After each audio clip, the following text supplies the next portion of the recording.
Welcome to the Outer Realm with Michelle DeRoche and Amelia Pisano. Airing live on the United Public Radio Network, 105.3 FM in New Orleans.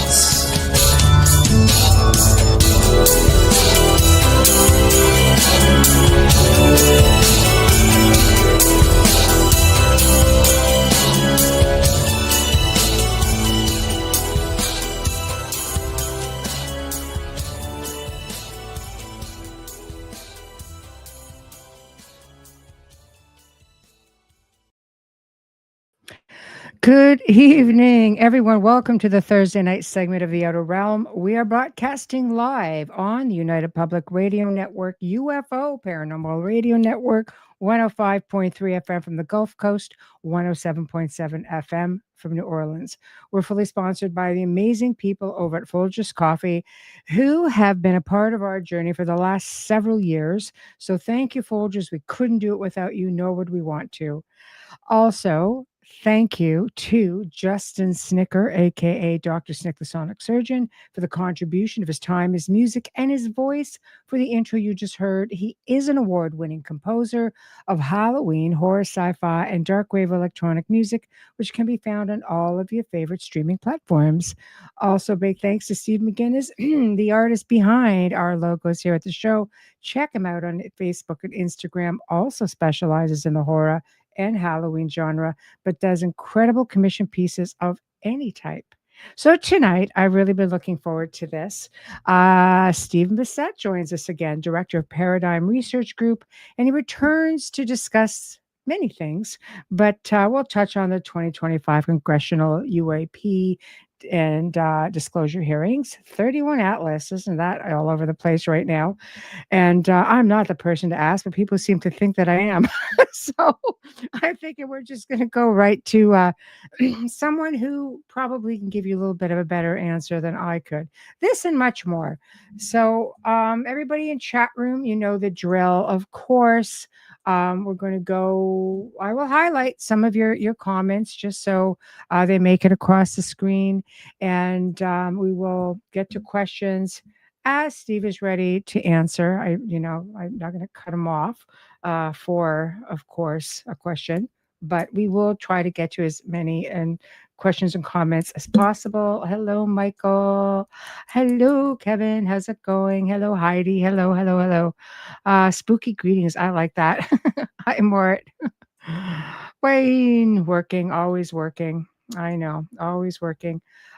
So as everybody seems to be coming in, see, Michael, I'm going to tag yours right away, and I'll make sure that we get to you. Yeah, the Boogosphere, Peruvian mummies. I know there's a lot coming up. But without further ado, let's just get the show on the road. Hello. How are you? Hello. Hey. How are you? Thank you for coming back. I'm loving fine. your hangout. Yeah, this is my sanctum sanctorum, and I'm back in DC. I had a trip to LA that went extremely well. Some wonderful people hosted me there. Yeah. And got to meet a lot of other people that are interested in this subject. Gave 3 presentations in 3 days. So, wow. Trip to LA. What can I say? Busy right? guy. Everything's crazy in LA. Go. You think things are crazy in LA? Oh, you Yeah. need to come here, dear. You want to see crazy. we are hitting new heights to crazy. All right here. Oh, I can imagine. I love LA, but for many different reasons. The city that never sleeps. But yes, I can imagine out your neck of the woods, it's a bit chaotic. Where do you even start with the chaos out your neck of the woods? There's so much out there right now, and people seem to be interested. It seems like it's taken, unless you've been involved, like you're in the field, of research, or, you're all about UFOs, ET, I think you'll get those people hanging on. But there seem to be a lot of other people now, us common folk, who are just like, there's something to this. And there's so much being put out there that people are just looking for real answers. because there's a lot of misinformation, disinformation floating around. Mm-hmm. Right? Look, first of all, don't confuse what we'll call over interest and awareness. The awareness of let's just talk about Americans. Okay? Yeah. But we could almost extend this to most of the world. Yeah. The awareness of this phenomenon by Americans is probably 96-7%. Wow, really? Maybe 3 out of 100 people, you just go walking around randomly in any state would be able to say, UFO? What is this? I'm not familiar. What is that? No. Or extraterrestrial, ET, whatever. Yeah. So the awareness level is practically completely saturated the culture. Interest is another matter. It can vary from following it to really following it to engaging it, right up into the level that the podcasters like yourself are doing, and I'm doing, and my colleagues are doing. Mm-hmm. But the amount of engagement by the general public is more than enough based upon political social studies of phenomena and, or rather, social and political change, more than enough to flip this. Right, more than enough. It's not a democratic process when as soon as 51% go, okay, let's do it. No, not at all. So believe me, right now we have the basic, how would you say, platform on which to step up and get this done. And we have for a while. And so we're at a very high level. And we will get to higher levels of engagement and interest, but it'll be disclosure that brings that, the confirmation from the president that brings that.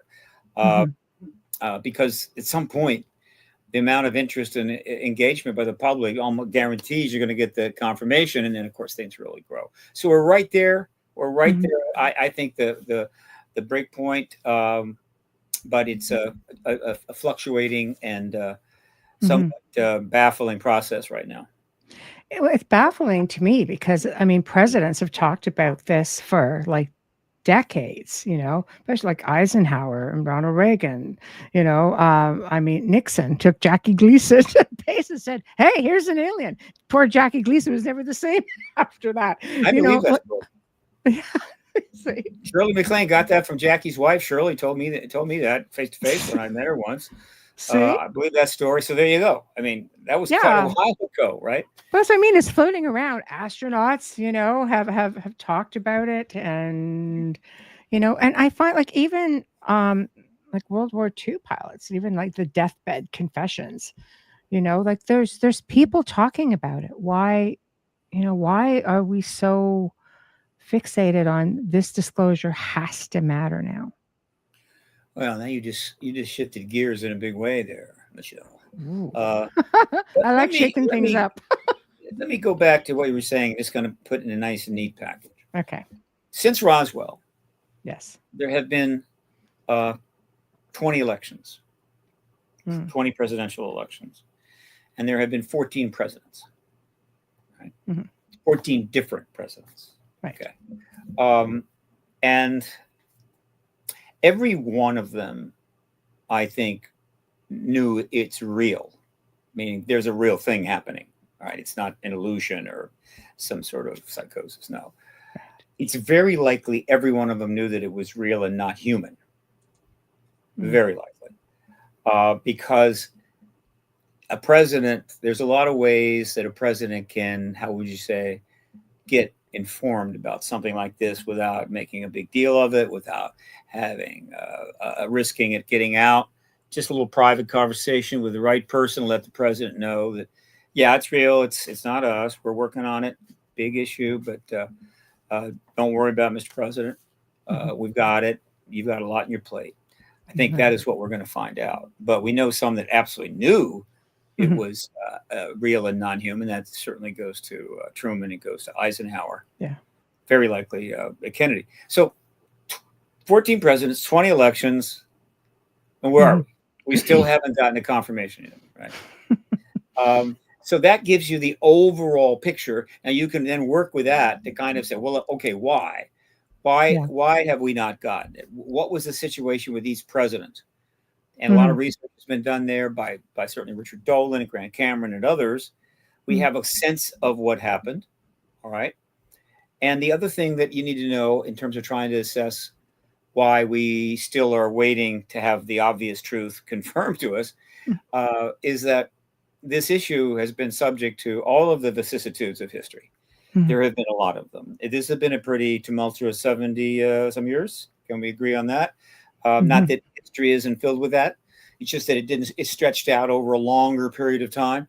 We've had more happen in the last 77 years than probably happened in the last 700, it seems. Right. The population has increased from 2 billion to 8 billion right there. That's a big deal. That's a And big so deal. it's been always subject to upheavals in history. Now, this is true of all activism. All activism is very sensitive to major social political changes and upheavals. It's kind of activism and an issue kind of rides along history like a sidecar and a motorcycle. It's kind of going to go where that motorcycle goes. There's not much you can do about that. You can line a poke on the driver of the motorcycle and say, look, can we go there or go there? But overall, you're hooked together. And over the years, there's always been significant things impacting the ability to successfully execute a activist outcome and get the truth. Right? In the early days of the presidents like certainly Truman, Eisenhower, Kennedy, it was the nuclear arms race, which was intensifying very rapidly, as well as real problems with the Soviet Union. Let us not forget the Berlin airlift crisis and all of that stuff. So that was a big deal, right? And then as you move into the 70s, you're thinking, okay, that settling down, but then came the proxy wars. That's I've heard that term. The proxy wars refers to all the wars that were initiated and executed primarily because of the nuclear weapons issue and mutual assured destruction. You got 6, 7, 8, eventually 9 new countries. And if you're a new country, you're untouchable, right? Nobody's invading you. That's a given, right? And you got to be careful what you do. But what they sort of figured out, the powers that run these 9 countries eventually, was that, if you need to invade another country that's not a new country, well, yeah, because the other countries, they're not gonna risk a nuclear war over some other country that is not one of the nuclear powers. And so thus began the proxy wars. I won't go into it, but there were many of them. On several continents, millions of people were killed. Now, this was not a good thing. And so that was a huge distraction to the issue of the ET presence throughout the 70s. Absolutely. Very strongly throughout the 70s. And as we got into the 80s, things kind of settled down some, right? Things were looking kind of interesting. Yeah. And ultimately, as we reach the end of the 80s, you've got the end of the Cold War. Huge change. Big plus for disclosure. It made it a lot easier to pursue it. It eliminated a lot of the risk. He's looking real promising. And that was happening under George H.W. Bush. Yeah. He might have become the disclosure president if he had won a second term, but he didn't. And so in comes Bill Clinton. But we are in the post, essentially, we're in the post Cold War I era.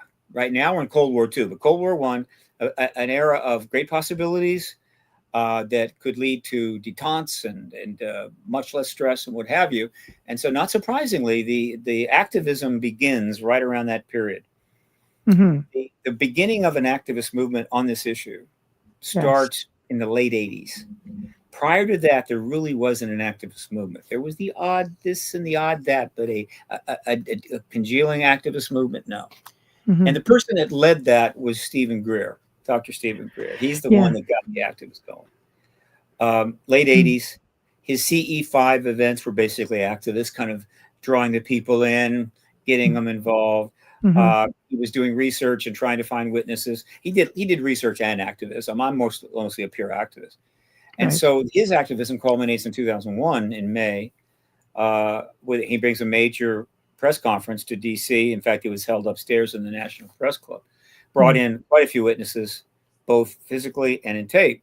It was a huge event. It was an activist event. So that really sort of got the activist process underway. I had been involved in just 5 years doing my stuff. doing what I could do, but Greer was much more out in front. And so when he did that, that was extremely energetic and helpful to anybody else trying to do activism. But before it could get going, history intervenes again with the 9/11 event, Yes. which completely pushed everything off to the side and led to more proxy wars, right, throughout the 80s. Right? So again, so I'm giving you a picture of why, just one of the reasons why 70, what is it now? 77 years after, 78 years after Roswell, something that we were told that happened. Got a saucer, got a saucer, okay. Eventually we learned we had the bodies, but certainly we had that saucer. It was announced and then it was taken away. 77 years after it was literally published by the base through a press release that we have one of those saucers, which means we have the pilots, we still haven't gotten confirmation. All right. So which is crazy. That is kind of the background that leads us to where we are now. Mm-hmm. Right? And where we are now is unprecedented. I think there's definitely a lot of potential. I mean, we know there's back engineered crafts. Look at TR3, TR3B, the triangles, those are ours, right? So we don't have absolute confirmation of that, but we have, interestingly enough, we don't have specific formal confirmation that TR3B is ours. Right. But we do have confirmation under oath that we have the ET vehicles, the non-human vehicles, and we have the bodies of the that were the pilots of those vehicles. And so, in terms of, and that's progress, and that's a big deal. In fact, that was a milestone event, a watershed event that we've been building on ever since. Not that it hadn't been talked about before. The researchers had already determined long ago that Roswell was real. There were bodies and so forth, but it was never said under oath until 2023. So that was kind of a big deal. And but in terms of formal confirmation coming from the Congress, coming under oath, we've gotten that much. And there's this much, yet it has to be confirmed, such as which of those things is ours? Was the Phoenix craft ours or theirs? Or the TR3Bs ours or theirs? And so forth. That's kind of details. Yes. What really matters is, are there non-human craft? Yes. Were there non-human pilots? Yes. Yes. Do we probably have some kind of versions of it? Very likely, yes. Okay, but still not confirmed under oath. But the progress we're making now is put enormous pressure on the Department of Defense, the White House, and the Congress. I say the process, which includes the Congress. So we're practically there. We're right there on the edge of maybe crossing the finish line and getting a confirmation from the president. But as always, history is intervening more than ever. We're getting problems coming in from every direction, left, right, up, down. It's mind-boggling. I mean, the government has supercomputers to deal with this. I got a what have I got? I got an HP, decent HP computer. It's not bad, but it ain't a supercomputer. And we're trying to deal with this. And that is what my job is, to try to explain, what's going on now that's affecting this process? Can you do anything about it, et cetera, et cetera? And that's one of my principal jobs. Do you think it's like a distraction? Like, are we meant to know? Because every time it seems, because we get close and all of a sudden it's like, oh, wait, there's something else. We get close. Oh, wait, there's something else. Like, are we actually meant to get this information? I understand that people would feel that way, but history is not like that. History is a massive tide moving forward with all kinds of currents. And I assure you, there are people that still believe that 9/11 was to thwart the breakthrough that Stephen Greer did in May of 2001. No. Yeah. Right. No. None of this is a distraction put together on this issue. That would make him pretty big deal. I mean, he is in his own right, but I don't think to that magnitude. What do you think about the CE5? Do you think that has? Do you think that's put things back a bit, or do you think it's beneficial? Like, do you think it helps the whole movement at all? No, I don't think it's held back the Yeah. progress of the activism. Yeah. Two, it's perfectly legitimate. Yeah. All right, for a number of reasons, not the least of which is that something else has been going on that's not involved in the politics now. Mm-hmm. And I can apologize to the contactees about this, but it's realpolitik. You simply can't walk contactees into the door and expect them to start holding hearings. I mean, you got to let them walk before they can run, Mm-hmm. and so that is on hold. I assure you, we'll have it stay. Mm-hmm. But in terms of the contact stuff, Mm-hmm. we know that these entities are universally telepathic. Mm-hmm. Now, does that really matter in terms of getting a hearing next month? No, it doesn't. Mm-hmm. Does it matter long term, particularly post disclosure? Yeah. And is Yes. it relevant to other things that have been going on? Yes. Such as, because we've known for some time that all these beings are telepathic, which in and of itself is profound, because it seems to imply that all advanced life, in other words, that develops the level of cognitive power that we have and beyond, is telepathic. It's like it's innate to the what's the word I'm looking for? It's innate to the sentient experience. All right. Okay. And if that's true, that is incredibly profound. So they know they're telepathic. And so right away, the idea that you go out in a group and you just project your thoughts and invite them in or what have you makes total sense. It's logical. You want to use a laser to at least let them know where you are? Sure. And then they get in close and then they start reading your mind. So CE5s are totally cool, and they have excited people and involved people. But Stephen Greer was doing in the 80s, and that was, let me assure you, he was getting a lot of attention from the government because he was taking some high-level government people out on these CE5s because it was an innocent time, the 80s, right? Yeah, and so the guys at the DE are finding, wait a minute, you mean Undersecretary of what was out doing what, when, where? And so I think that's one of the reasons they sort of reached out to him and find out what the hell is going on. So CE5s have been going on since the 80s. We're talking about 40-some years, and they've spread, and now they're happening around the world. They've gotten more sophisticated. Now you're talking about devices that can actually draw the ETs in. We have a new word for this total package called psionics. Then that's another world.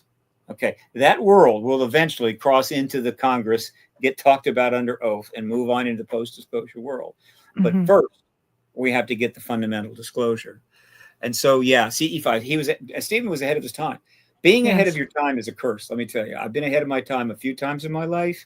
I was trying to get funding for what do you call it?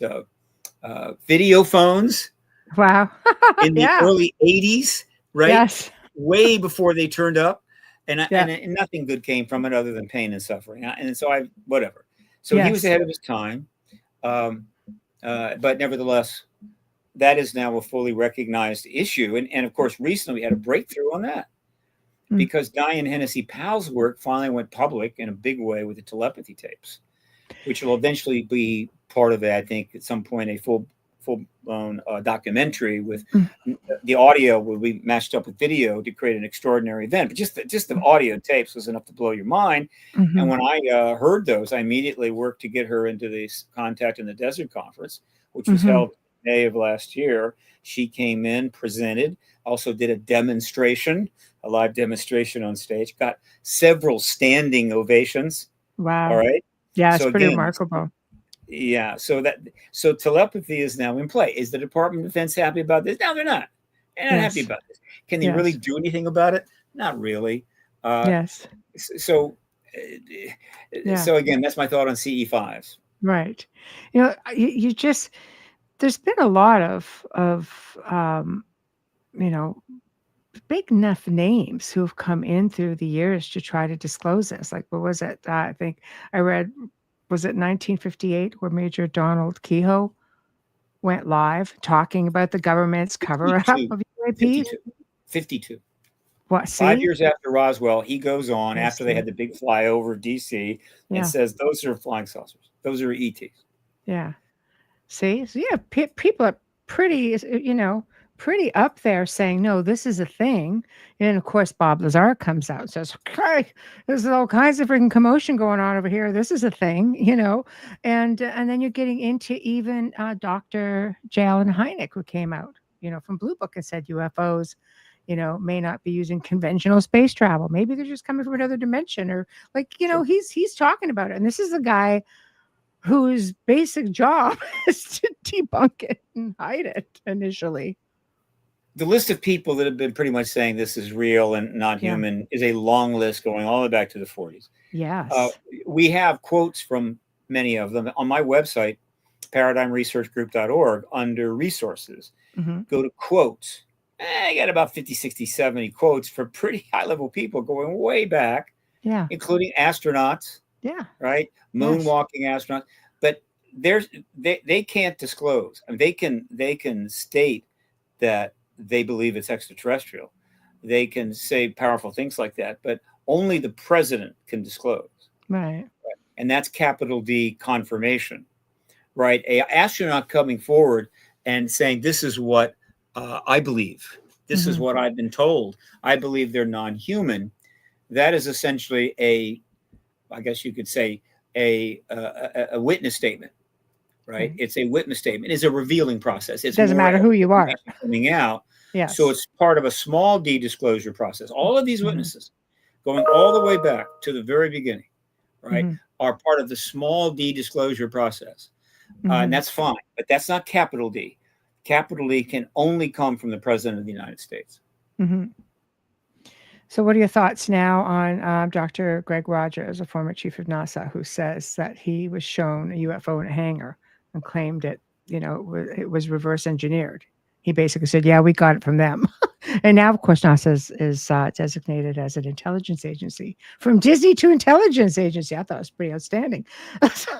I don't know if somebody has done that. I don't know. It's been formally designated as an intelligence agency. It's been floating around, which is why I thought I would mention that, because I thought, oh, that's something.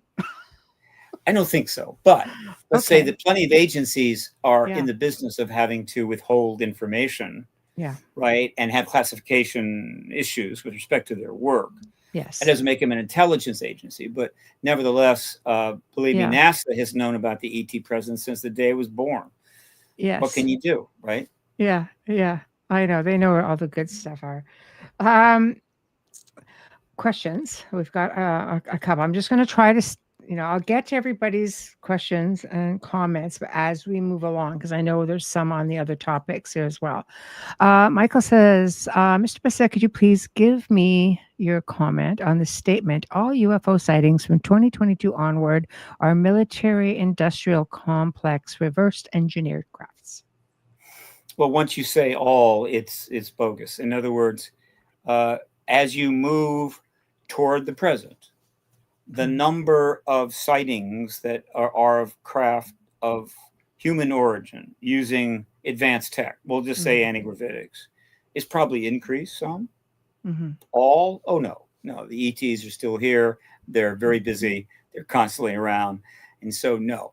But it becomes more of a mixture, which makes it a little more complicated. And that's just the way it is. Not much you can do about that. And of course, if you're running the truth embargo, that's actually helpful to the extent that the question is it real or is it Memorex, right? It makes it hard to resolve it. And from the standpoint of the truth embargo, if you're trying to resolve stuff and not getting right to the point, that's a good thing. Right. And so, but it's unavoidable. Obviously, the moment the president confirms the ET presence, then we get into an era where the government will tell us, that's them, this is us, don't get alarmed, all right, and whatever. But we're not there yet, but we could be there at any time. Right. Okay, next. Woo Riders, hello. Steve is ever optimistic that disclosure will come from our government in congressional UFO hearings. He goes, I can't put my trust into government at all after all of the decades of little fibbies. So, so what are your thoughts on that?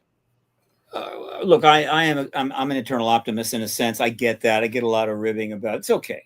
Yeah. If you're an activist on a major issue and you're not an optimist, you're really in the wrong business. You need to get the hell out of that. Yes. I think what I fundamentally say is disclosure is inevitable. And that I have 100% certainty. Disclosure has windows of opportunity, which I've pointed out over the years. And the window right now is as close as it's ever been. All right. So, and then to the final part of the question. Yeah. The reason you don't trust government is because it lies all the time. And so the only way the government can get out of that mess is start telling the truth. Right. And you just can't take the lying government and just say, okay, we're done with you, and just kind of throw it out, right, the back door to be picked up in the morning, and replace it with a truth-telling government and say, okay, I'm okay. I'm afraid it doesn't work that way. And so what you've got to do is you've got to do a lot of activism and work a lot for many years to get the government to finally tell the truth on this. And once they tell the truth, you will start to gradually be more accepting. Now, the government lies about a lot of things. And one of the reasons it does is because the truth embargo, which is basically a 24-hour a day, 7-day a week, 12-month a year, 10-year a decade lie that has to be constantly serviced, has, among other things, undermined trust in government at a level that's literally threatening the democratic state. So they got to get in the truth business. You know, it's really simple. If you've been lying to your parents about some stuff and they catch you, right? Now, here's what's going to happen. You have to start telling the truth, right? And then if you tell enough truths, your parents will regain trust in you. You can't just say to mommy and daddy, you know, look, I know I've been lying, but I swear to goodness, I'm going to tell the truth from now on. Or if you give me a quarter or give me $1 a day, I'll tell you that. You can't do that. You have negotiate. to start telling the truth. Yes. Right? And then people will regain trust. That is the only way. There is no other way. You can't buy it. You can't, put a magic spell on your spouse that now will start believing you after you've lied to the spouse for like 20 years. Right. The government hasn't gotten there yet. They, and I'm thinking, okay, one of the reasons that the disclosure is going to be very powerful is it's the biggest truth of all time, finally confirmed by the government, which will get people's attention. And some people will say, look, you've always lied to me. I don't believe you. But then when the stuff starts coming out and you were telling the truth. And then if they tell some more truths as they're freed up by the disclosure event, which really frees them up, and start improving on the degree of secrecy and so forth, suddenly people will be going, you're doing a lot of truth telling here. I'm going to give you the benefit of the doubt for a while. And so we move into another era.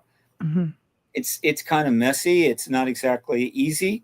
But if the government doesn't start telling the truth, pretty soon nobody will believe it about anything, in which case we want to start thinking about getting one of those, like in The Walking Dead, some of these compounds kind of up in the hills, get a little wall around it, right? Just kind of keep people out and try to enjoy like them. Yeah. That's how bad it could get. Yeah. Yes, I would agree with you on that. Michael says, so agreed. I find it very hard, almost undeniable, to say that all sightings are not NHI. I'm sure there are more than a few that are military or government engineered or reverse engineered crafts, part 2, but the sheer number as well as worldwide makes it implausible. Correct. We got both up there. And again, that raises another question. Boy, could we use that anti-gravitic tech in the civilian world. We could use that in a lot of ways to deal with issues that we're facing as a civilization, right? Instead of just for their purposes. And that's not the only tech that we could use. We are desperate for technological breakthroughs in our world, the public world, to deal with the mounting problems that we're facing. And yet they're going, no, we're going to keep this. Right? You do the best you can. Hang on, we're doing well, right? We have underground facilities. If things really go to hell, we'll just go on down there. So sorry, we don't have enough room for you. So we could use that tech. And so the fact that it's flying around is not just, oh, isn't it great? We have it too. No, why don't we really have it? And that is one of the major issues why disclosure must happen as soon as possible. Okay. Next question. Will disclosure come from the governments or from actual UAP landings all over the world? Well, I simplified my life by defining disclosure. So I know what it is. It can't be anything but what I defined it as. See, And that's how confirmation from the I see president. it. Yeah, I see Okay. it that way as well. I mean, people are having their experiences everywhere. It doesn't matter if government says, yeah, okay, it exists. When so many people are having experiences, I mean, everybody's got a camera phone nowadays. I mean, people are really having wild sightings. Well, yeah, but disclosure isn't about people having wild sightings. I mean, that's Yeah. been going on. Disclosure is about ending a truth embargo, opening the doors, opening the access to technology, getting the information out, and allowing us to move forward together in a world in which everybody knows we're not alone. It's a total major transformation. We don't have that now. People We can do have not. sightings all day long. So what? Yeah. Right? And so I define disclosure as confirmation from the head Yeah. of state. If it isn't confirmation from the head of state, it's not disclosure, capital D. So those that want to define it some other way, that's okay. Well, what But about it all ain't my these other definition. countries who have been forthcoming about that? I mean, Peru, France. I mean, there's tons of countries out there that are just like, oh yeah, it's here. We've captured this, or we've seen this, or I mean, I remember reading one point, France actually had they had something in place. I think Japan recently did something in the last handful of years as well, where they were coming forward with information and encouraging people, go ahead and report it, and then they would just put it out there. Now, mind you, it could have been selective, but it just seems that the United States has been one to hang back, and they're a superpower. I understand you don't tip your hand to just anybody. You want to make sure when things get disclosed that you're not, Mhm. putting it off to the other side, sort of thing. Well, the record is this. Other nations have done a little here and a little there. Yeah. Right. They stepped into it. So Yeah. nothing big. Right. Yeah. Japan, I think, recently just set up another organization to deal with this. They have a museum. Fine. This is not huge. Yeah. France had a report come out through a magazine. Okay, it's not huge. The U.S. has done more. More stuff has emerged from the U.S. than all the rest of the countries combined times 100. Mhm. All right. So let's get that perspective. Okay. These other countries are deferring to us. They're deliberately waiting, but they can't totally act dumb. They need to do something. And so a little pops up here, a little pops up there. But I assure you, it's pretty much disclosure is going to probably happen here. The vast amount of research has been done here. More politics has happened here. And of course, in the last 7 years, we've gone practically as far as we need to go. Yes. But so the other countries are not really, they're not going out of their way to try to interfere with this process. And they're not really causing a problem for the activism in the sense, but they're not going to disclose. But the UK is not really going out of its way to make it harder for us to do what we're doing here. The rest of the world, to put it this way, except for the Soviet Union and China, are waiting for us to Yeah, they're end watching. this embargo, so all of us can move into a new era, a transcendent time, a major paradigm shift together. They're literally waiting on us. And you may say, well, why would they do that? Because we have as many nuclear weapons as Russia and China combined. And without our nuclear weapons, they could be pretty much overrun tomorrow. We also have the major economy in the world, and so they are deferring to us. We are, I believe, abusing that trust and privilege by pushing this truth embargo way beyond its shelf date.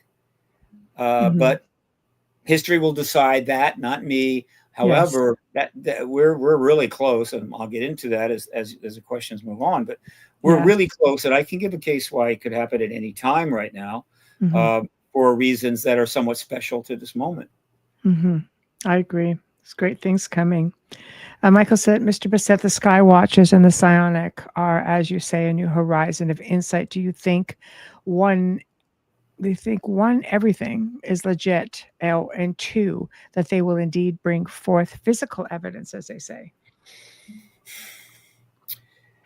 Well, look, psionics is now, language is important. And psionic is a great term that has emerged to describe now a range of phenomena that might have previously been called psychic. That term was corrupted, like UFO was corrupted and so forth.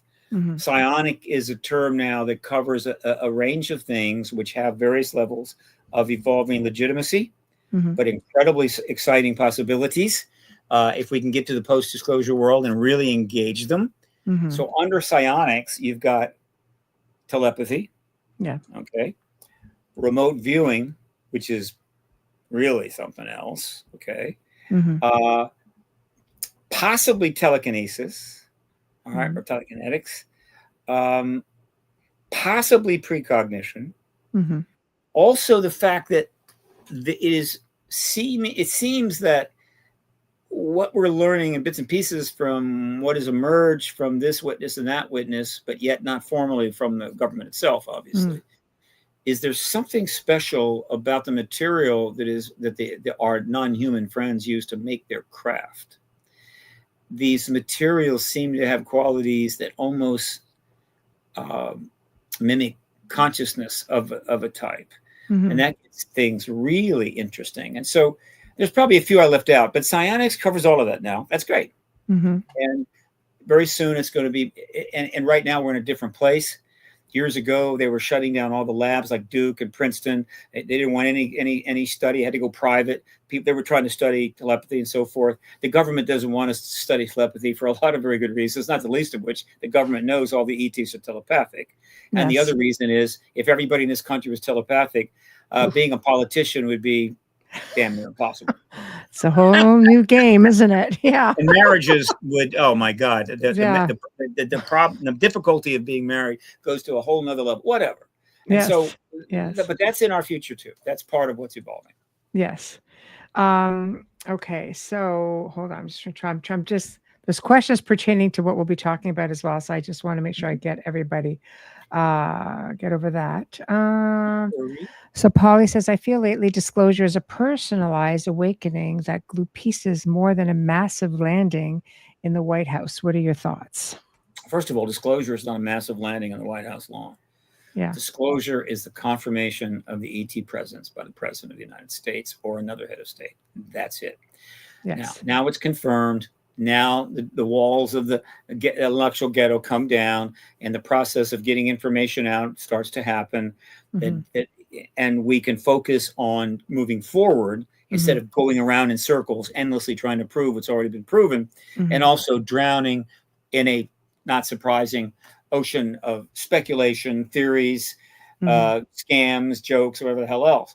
Disclosure opens the doors to a lot of things, which may include open contact with the ETs. They're not going to land on the White House lawn, okay? Yeah. You know, they're more sophisticated than that. But open contact probably follows a formal disclosure once it's gone worldwide and pretty much well adjusted to take a couple of years. And all of this, the implications of that on everything that we do, think, say, and all of our hopes and dreams is almost incalculable, which means it'll be very exciting and promising and maybe forward looking.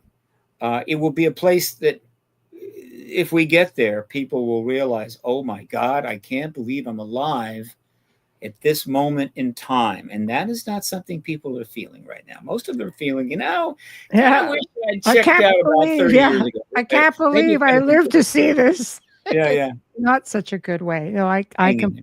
We need good things. We need good things. Absolutely.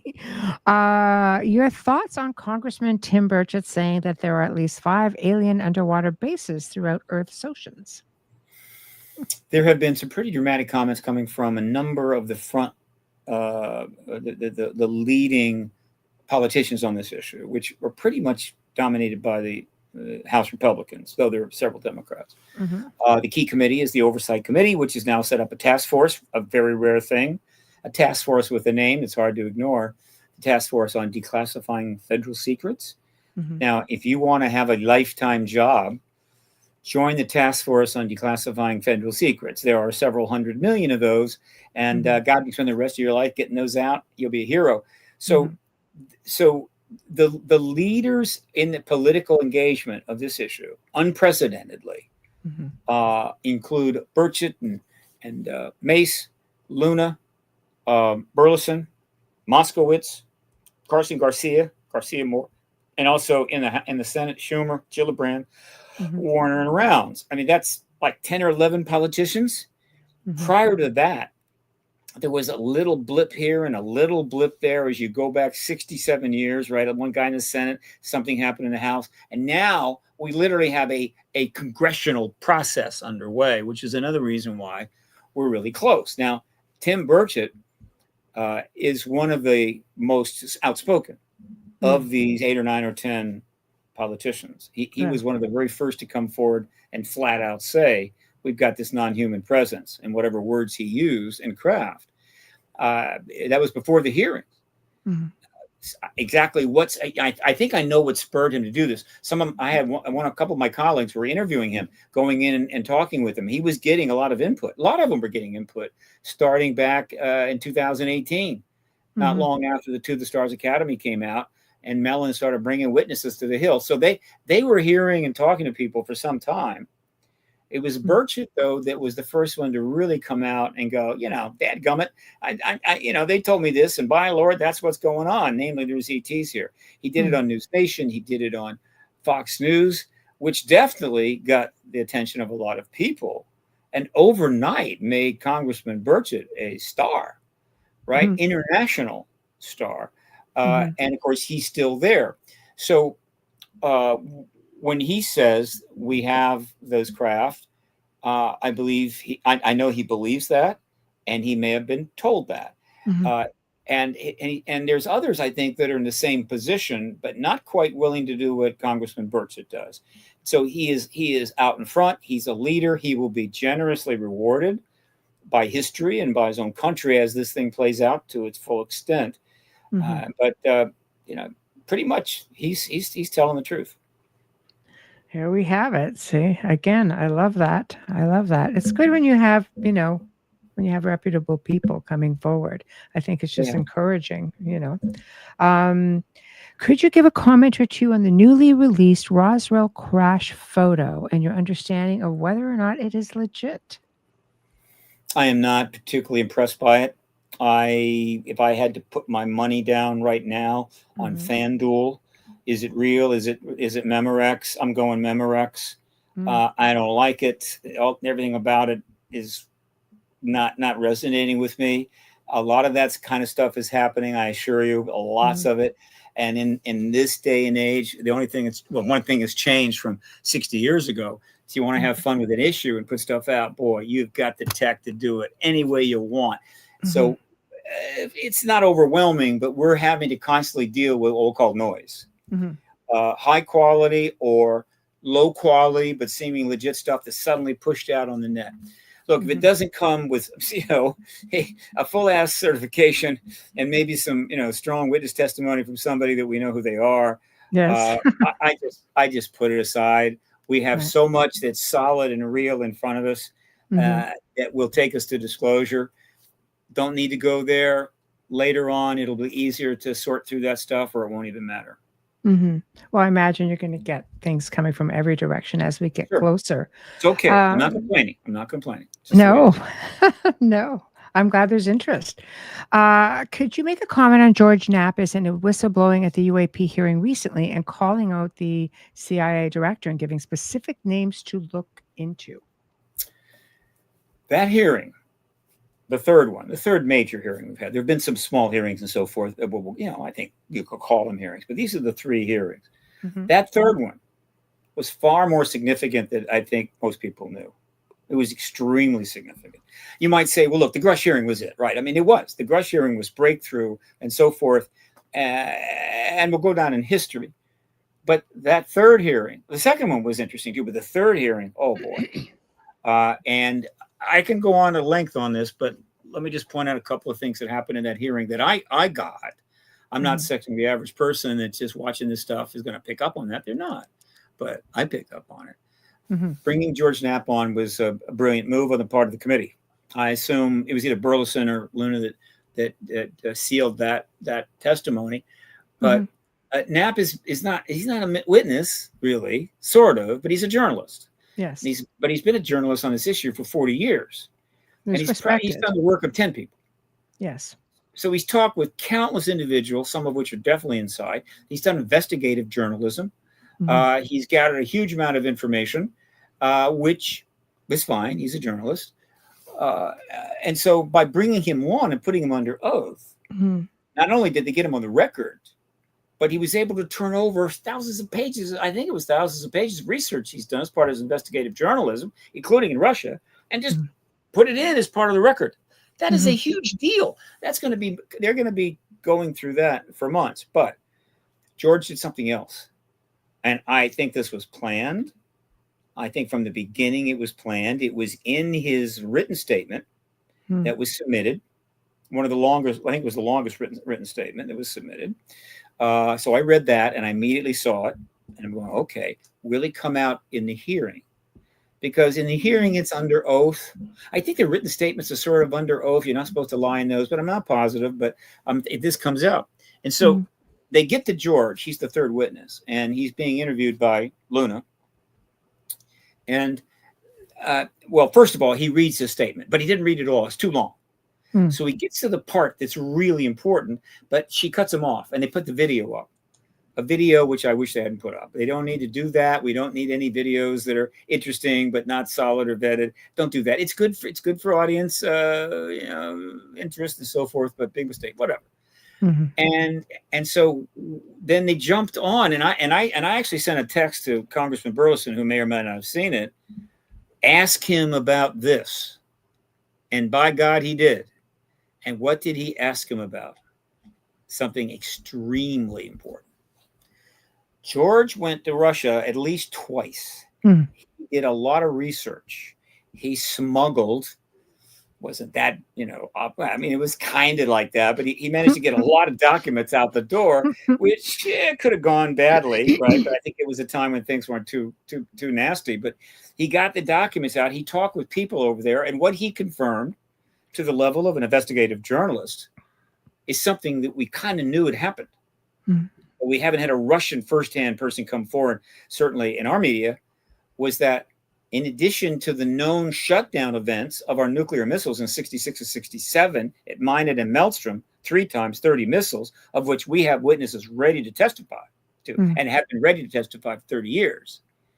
It also happened in the Soviet Union. And one particular event, which he got the docs on and the interviews with, was a turn on, not a shutdown. Now, a turn on is way scarier than a shutdown.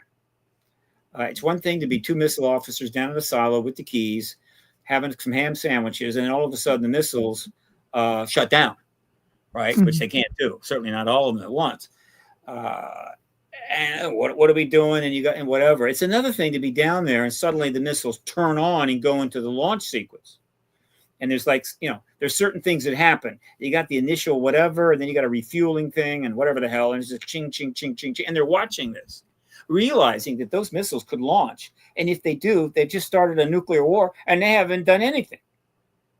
You don't think they weren't scared? They must have been petrified in ways you can't imagine. And when it got to the point where it could launch them, it shut back down. This happened. We think it happened in the U.S. as well. And so he asked him about that. And for the first time in history, the matter of nuclear weapon shutdown in the presence of ET craft or non-human craft, or turn on in the presence of non-human craft, was put under oath to the United States Congress, in this case, in the form of testimony by George Knapp and his written statement. Okay. And so, and I'm just going like this, this is huge. I understood it. Most people, I don't think, would have understood how important that was, because the witnesses are under consideration. The shutdown witnesses in the United States, Salas and Chindelay, possibly Robert Jacobs, and a couple of others are under consideration to testify. This would be the ultimate hearing. I've been working on that myself for some time, but the witnesses themselves have been at it for 30 years. And so that was a major breakthrough. But then it gets better, because somewhere in there is either Knapp or Burleson mentions Robert Salas. First time that Robert Salas has come up in a hearing that was under oath on this subject. And of course, he's the lead witness on the shutdowns at Maelstrom. All right. Major breakthrough. So I'm just sitting there all pumped up. Most people are going, well, and then I think it came from the guy in the end. That would have been Wiggins, or it might have been the other gentleman. What was his name? forgive me, my memory's not as good, but I think it was either Wiggins or the other gentleman in the end, mentioned Bob Jacobs. Bob Jacobs is another nuclear tampering witness. He was the one that filmed the interference of a dummy warhead on an 8,000 mile an hour rocket by an actual saucer cruising around. The film was taken by the Men in Black, or whatever I'll call them, as soon as it was reviewed in the office. Everybody was put under, NDAs or death kind of thing. And he didn't say anything for years until he finally came out. And people said, well, you don't got the video, so why are we listening to you? Meanwhile, recently, Grush said he saw it, which means it still exists. And Elizondo said he saw it. So it exists. And Jacobs just got mentioned. And so I'm doing the math and I'm saying possibly the next hearing, we could be looking at Jacobs. We could be looking at Salas, Schindele, possibly Mario Woods, or another one of the security guys with the firsthand sighting of the craft over the base when the missiles went down. And maybe that video, talk about a video. The one they showed at this last hearing was just there's nothing there. I mean, it's not strong enough, and it wasn't vetted, but whatever. This video, which has been known about for decades, that turns up, and they put that out on C-SPAN and the committee TV channel, whatever the hell, and millions of people see that craft come in and circle around that missile, that ICBM traveling at 8,000 miles an hour, shooting beams at the dummy warhead and knocking it off. That is going to create quite a stir. And so I'm calculating all this as I'm sitting in that hearing room watching this. We get pretty excited. Okay. And so to give you a sense of what really happened there, and there's other things that took place very important. So these hearings are not trivial. They are part of a process that is leading only one place, and that's disclosure. And that was a major breakthrough. But it's all happening in the background. All manner of stuff is going on that is almost overwhelming. And that's the way it is. That's what I was talking about, the tides of history. You got to deal with that and make the progress that you can. Wow. How do you even follow that up? It's powerful, Stephen. It's powerful. Just keep rolling. We're rolling. We've got like 20 questions and comments. Bring them on. I got all night. This is all I do. I don't. All right. Well, ironically, I happen to manage the network. I'm pretty sure we could go. That's true. What do we got here? Michael Kent. Is he a relation to? Never mind. Okay. Yeah. Are there crafts that have been observed from our military coming in and out of every sea, ocean, as well as large bodies of water inland? Not really a stretch, because we observe them coming in and out of volcanoes, going right through rock wall, well as order without inertia disturbance. Interesting. Which, by the way, I never finished that Birchett question. Let me go back to that. Okay. Birch's statement was perfectly fine. Now, he said 4 bases. He doesn't know how many bases there are. Nobody knows how many bases there are. But I think the consensus is well established. The ETs have bases here. All right. Yeah. I mean, you know how many craft are seen all over the world? They got to come from somewhere, right? I don't think they're going back and forth between stars. Even if they can do it quickly, it doesn't matter. They could have a base on the other side of the moon or one of the moons of Jupiter, but that's a pain in the butt. Plus, we've already been around the other side. No, they've had bases here. And not surprisingly, they are bases that you ain't going to stumble on, right? It's not like something you're just going to accidentally stumble on them, because they're under the seabed, right? And that could be as deep as you want to go. It could be 10,000 feet of water, and then underneath that, they got a base. I think they put them under mountains, all right? And right there, that's pretty good, right? So you can have a lot of those bases. They may have 100. I don't know. Their activity level implies a lot of crafts. So it could be a lot, whatever. And so for that reason alone, in terms of the underwater evidence, if they are coming and going from bases under the seabed, then subs are going to pick them up from time to time. They're going to be seen there, right? In other words, and by the way, they don't have one of those bases like in Aquaman, where it's actually, totally visible, but it's way down there, massive city with all the lights. Yeah. No, under the seabed. And so they're seen coming and going. And so what Birchett is saying is absolutely true. The only thing is how many have they got? Well, they can have as many as they want. In terms of under the mountain, okay, this is where things get interesting, right? For those of you that are looking forward to the post-disclosure world and learning really cool stuff, this is cool stuff. They are seen going into the mountain. They're filmed sometimes and also videotaped, but seeing it is one thing and filming it is another, but there's no hole there, right? And they just go in, which means that they have the ability to go through matter when they want to. And if that is the case, they can have it right underneath the mountain. I assure you, nobody's going to accidentally stumble into that. So they're solid, okay? But unlike underwater, it's a little less likely to be seen, okay? Underwater, you got all these subs everywhere and so forth. So and then when they're coming out of the water, you got ships at sea. But in terms of the mountains, you got some climbers up there, maybe a few tourists. So, but the implications are profound. Now, let me add something.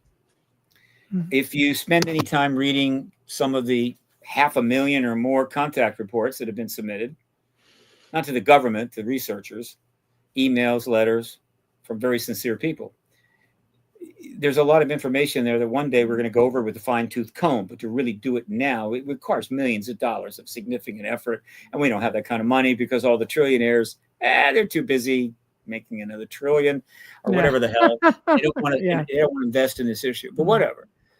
They can walk through your wall. In other words, you're in bed. Not that just showing up is not an issue. I mean, that's a big deal, particularly the first time. I'd love to have it happen to me just so I could see how my reaction would be after all these years. And how long would the fight or flight last? With me, would it be 5 seconds, 10 seconds? I don't know, but I'd like to find out. So they walk through the wall. Okay, well, that's impressive. Sure. What's going on there? So not only can a craft go through what we would call hard matter, an entity can walk through matter as well. Now, this is we're pre-disclosure now. Don't get all fired up about it. Don't go running around. I'm just saying the evidence is looking real good for that. You ain't going to get confirmation until after disclosure.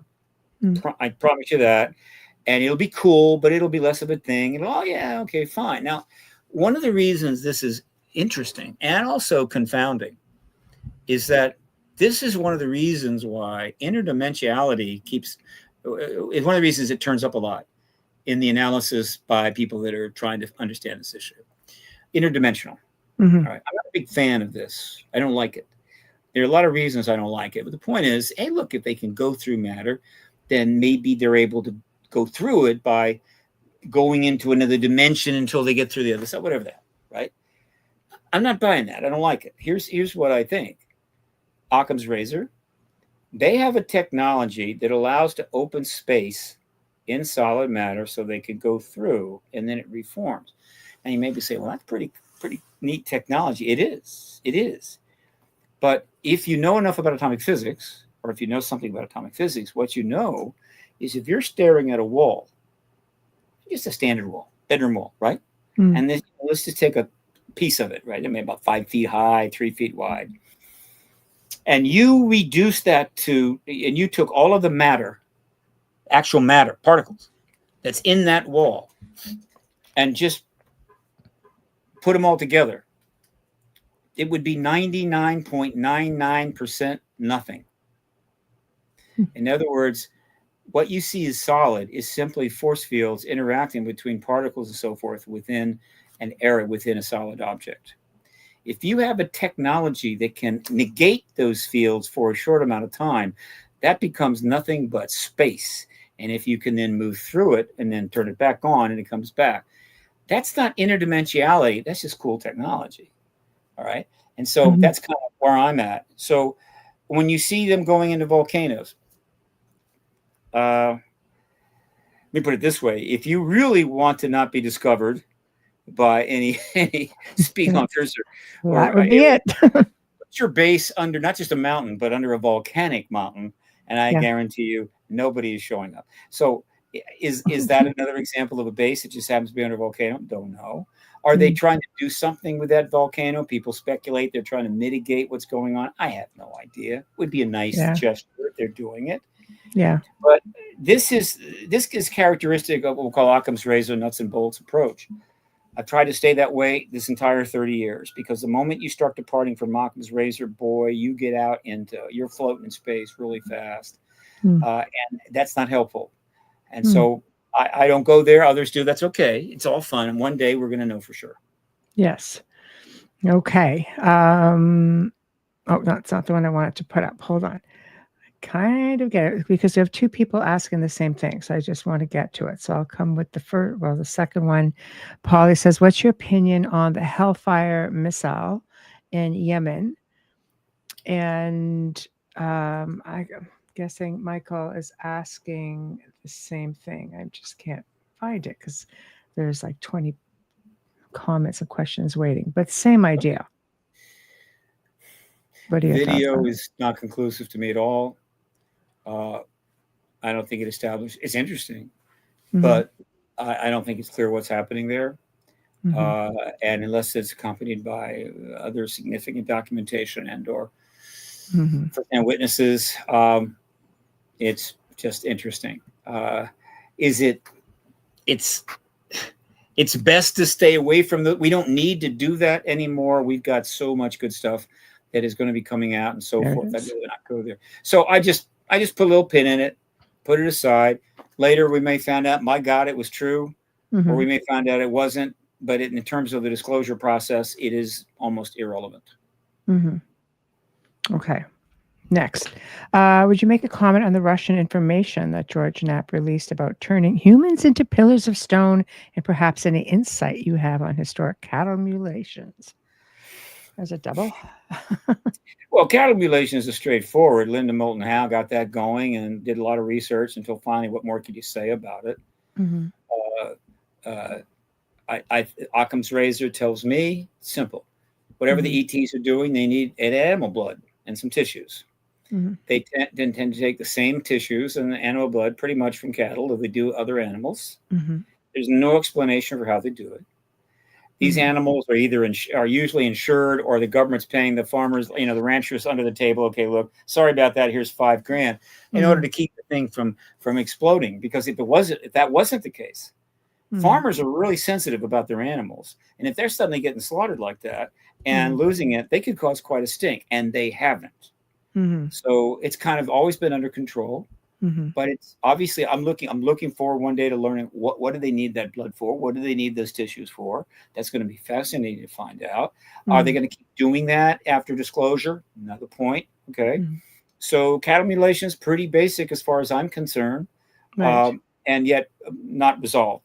And in terms of what was the other half? That first part? The Russians turning people into pillars of salt. Let's just say that I don't know if it was Knapp that got that, maybe Paul Stonehill, but there's a lot that's come out of Russia through some research. Surprisingly, I went to Russia. I was there. I talked with 6 or 7 groups. Nobody bothered me. They're not, that is not something that gets you in hot water by and large in Russia. Yeah. There's plenty of other things that'll get you in hot water, but not really this. Yes. And so that could have been a story that's been out there and what have you. And beyond that, what can you say? It's not something my Occam's razor wants to immediately slice. Again, pillar of salt, what does that mean? Do they have the ability possibly to literally, it wouldn't shock me, but let's just say when George comes, if it was George that got this, but let's just say in general, when George comes through with that information about the turn on of nuclear weapons, we have all the supporting evidence on this side about the turn off of them as opposed to turn on. And so that was a very substantive thing. I'm not aware of much evidence on this side in the US about people being turned into stone or rocks or whatever, except in the Bible. So that's something I put a pin in again, and maybe we'll get resolution on that, but it's not essential to the disclosure process. As you've said, the insights that Stephen Greer has put together, specifically like that of Colonel Philip Corso, are great insights. That's a comment. Well, Corso was a significant event. It was early. It was early in the Clinton administration, happening about the same time that the Rockefeller Initiative was getting underway, the same time that Stephen Schiff, a very good and noble Republican congressman from Mexico, was trying to get the Roswell files, and basically they were saying, Roswell files? What are you talking about, Congressman? This Roswell. Anyway, they said they got burned up or whatever, a flood, whatever the hell, and it was sad, but they stonewalled the hell out of him. So Corso was important. He was very old when he started giving that information to Bill Burns to write the book. Complicated guy. His credentials were absolutely verified. And so the video he made for his grandchild about meeting that ET out in the desert, I don't know, White Sands, wherever the hell, and basically being asked by the ET to turn off the radar so they could, that their big radar system, so they could leave. And he said, "What's in it for us?" And the ET said, "A new world if you can take it." Look, even if that never happened, yeah, it's a great story. It's a great story. And that line, "A new world if you can take it," that's gold. And so many of us have used that line. I think it's a wonderful line in terms of disclosure. You asked me why disclosure, a new world if you can take it. So, but Corso was a hero. I think I had him speak at one of my conferences. I gave an award to his son. I think I did. I know his son came. In any event, I would be nice to see him vindicated down the line. His son is still alive. And it turns out that most everything he said was true. I think it is true, but maybe a little twisted, but a hero of the early time, in the early days before the activism was really getting going. Because again, Stephen Greer's event and wasn't until May of 2001, and Corso was out with that book before that.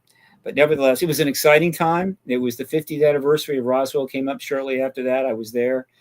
We had a lot of energy. The Rockefeller Initiative, it just kind of ended.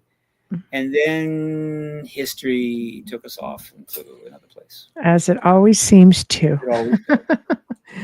Can you give your understanding of the statement that we are merely containers as of the insight shared via Bob Lazar? I understand it as an indication to ancient involvement in our development.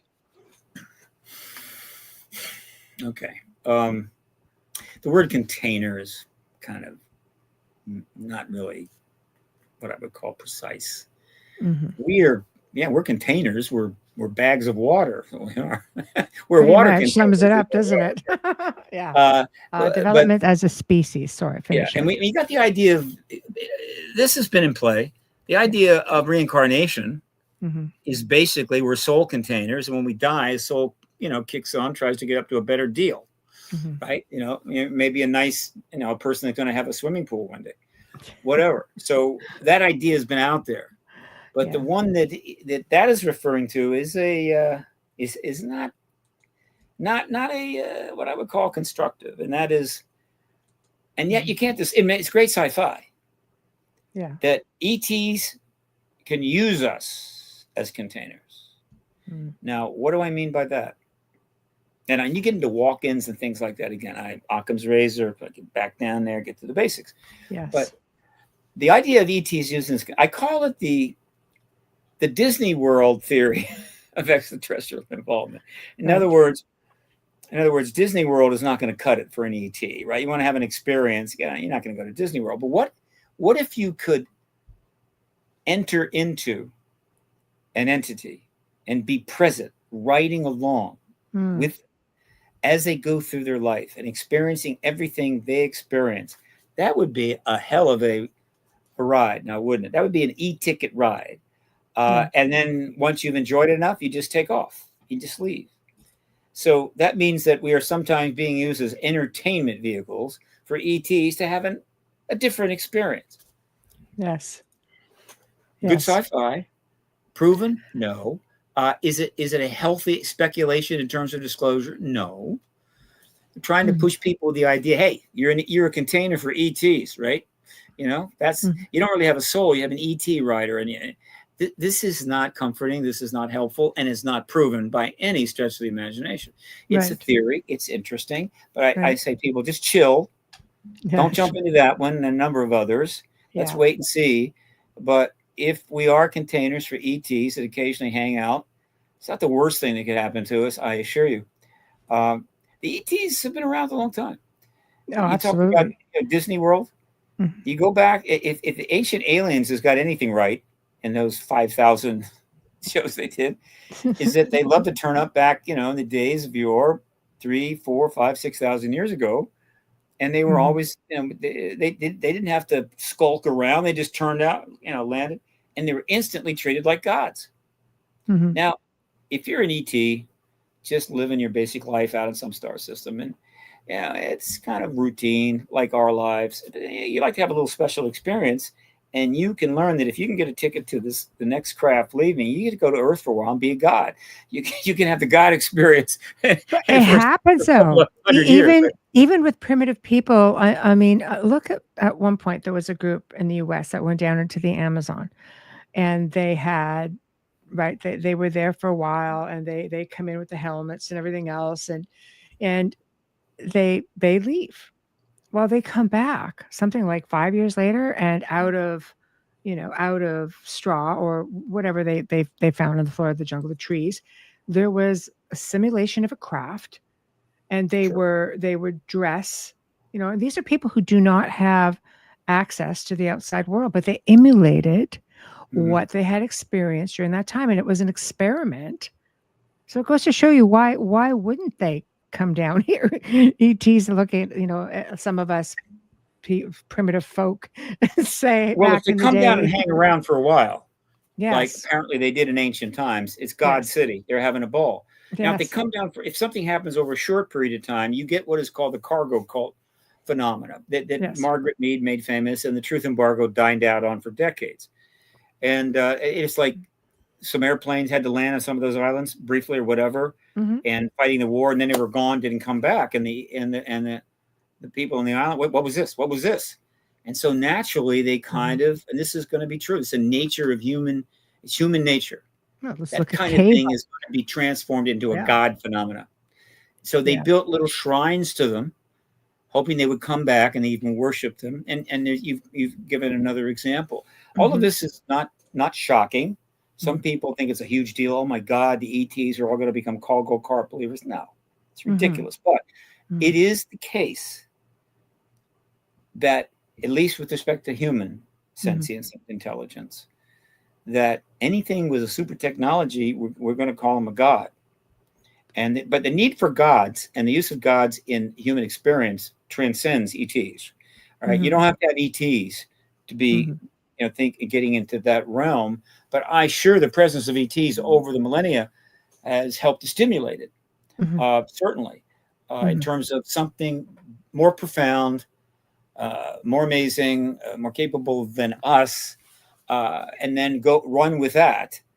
And you've got the God phenomena. So one of the things that could be useful in a post-disclosure era is to sort all this out. In other words, maybe the ETs have got some great videos. I mean, they have some of these discs that have 10 billion gigabytes on them or something. Say, okay, here's what happened during Egypt, right? Watch that. You can see what was going on. And we can kind of sort it out with information from the ETs. Says, okay, this is what was happening when this group was treating us this way, and this is what we did. Here's why we built the pyramids or whatever the hell. Feels like we're a big social experiment. I don't know. But I know that they know. Yes. And probably, even if it's not the same ones, they probably know. Wouldn't that be cool? Yeah. Talk about your ancient aliens, right? Right. This would be the real ancient aliens. Yeah, I love it. I do love that. Okay, we're going to go off a little bit here. What's going on with the Mesa Skinwalker Ranch? Hell of a lot of money's being spent. Yeah. Basics. I think there are some areas that have anomalous things going on that may very well be ET related. I have a feeling that it's very likely associated with underground facilities, theirs, but it also could be ours.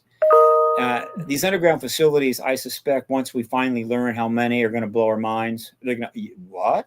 How many? How deep? How big?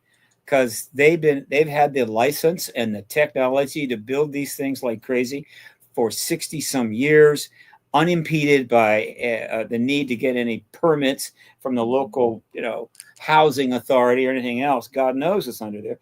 Recently, we may have discovered a U.S. base just outside of Sedona, which underground, which is still in play, but remarkable for a very important reason. in that if there's a U.S. underground base, unlike the ones we know about, it has no perimeter fence. And not having a perimeter fence once you're discovered is a problem. So what the hell? So there's that. And so I think it's more likely somehow related to underground facilities, more than likely. That's a base. Now, it could be almost anything else. And the more tech they bring in, the more interesting things they find.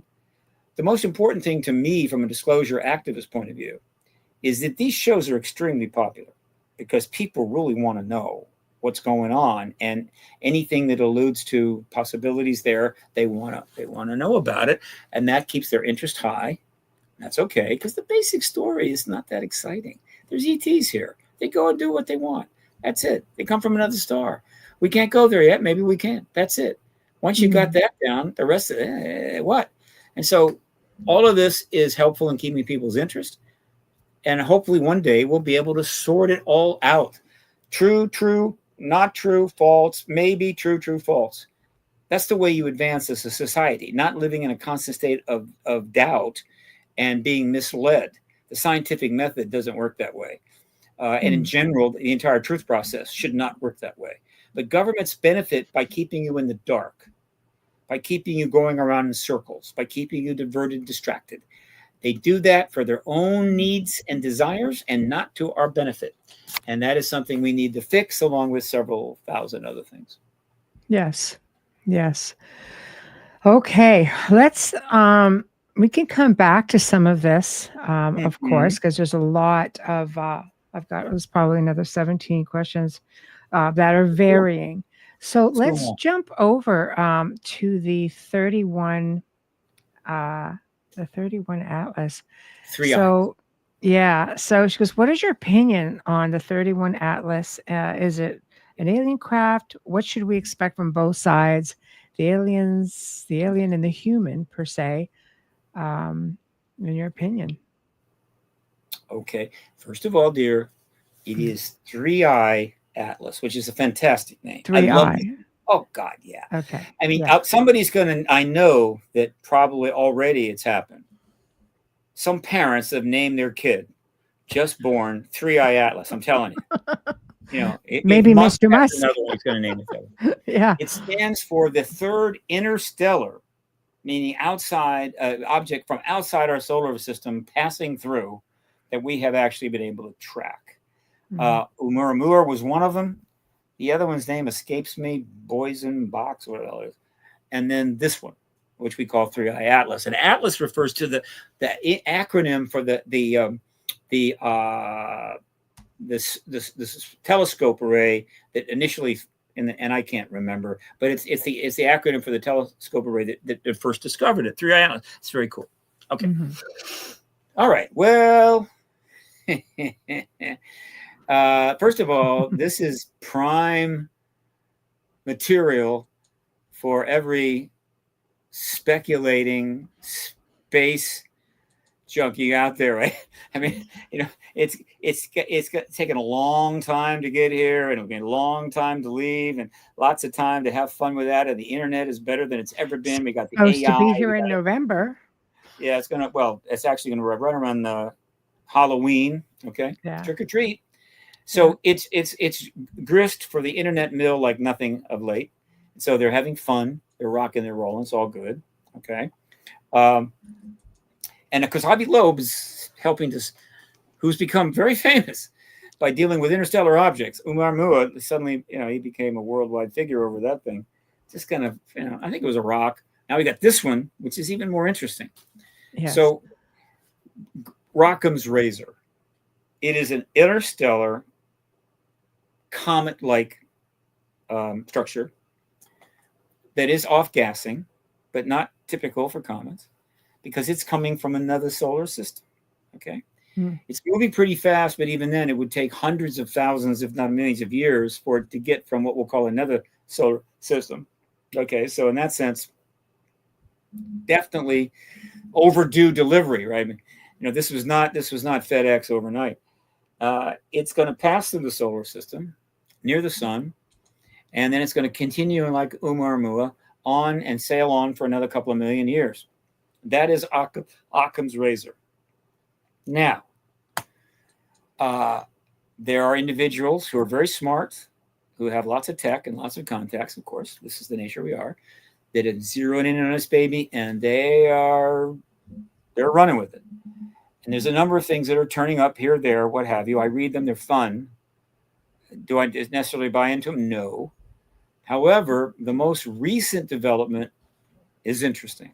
Okay, and that is this: images have turned up, right, from wherever, showing that suddenly 8, 9 companion objects, essentially arrayed in a somewhat orderly way, are now traveling along with it. And calculations of the energy being emitted by these, by other people that, again, I don't know who, what, is extraordinarily high. Okay. And so they're making the case that this is at minimum, a non-human created vehicle that has now a number of companion vehicles traveling along with it in an orderly way, heading our way. All right. And so that's interesting. Now, these companion objects, I have been checking, they have not been confirmed yet by what we'll call an independent entity, though maybe it's happened. So right now it's, still that zone, right? The conjecture zone. The images are great, but that means nothing now. Okay.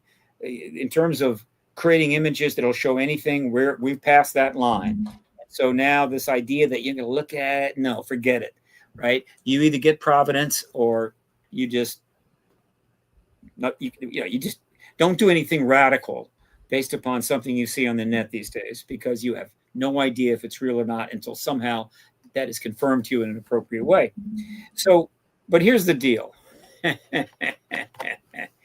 It's simple.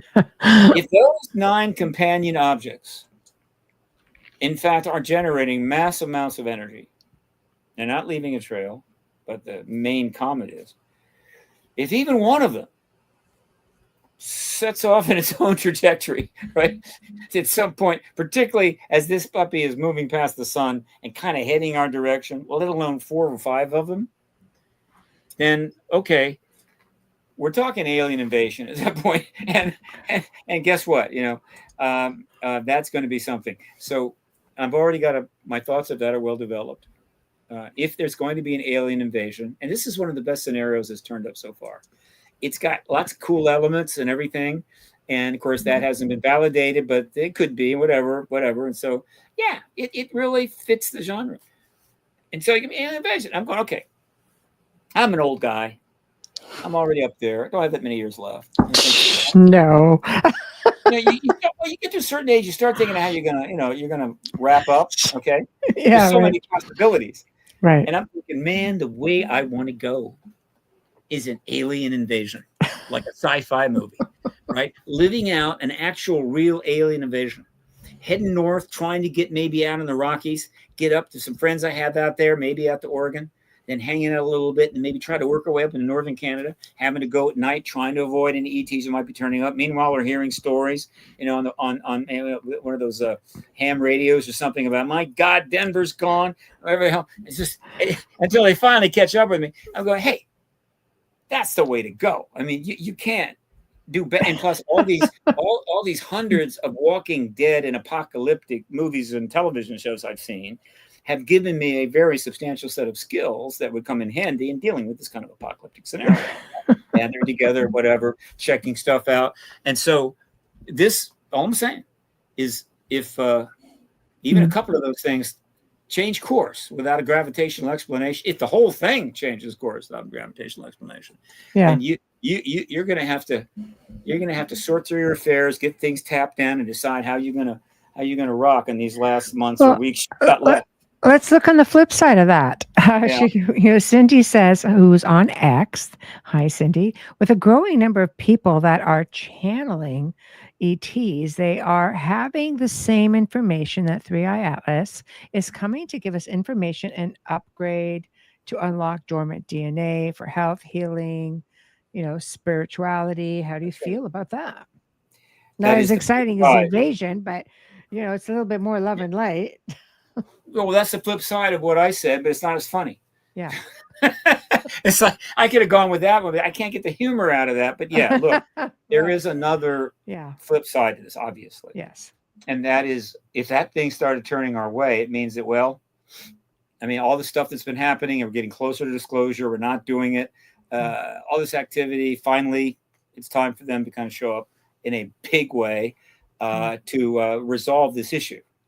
Now, the issue that I bring up all the time that is going to get resolved one way or the other is that, humans being humans never miss an opportunity to invent a new weapon. And we finally invented our ways right up to nuclear weapons.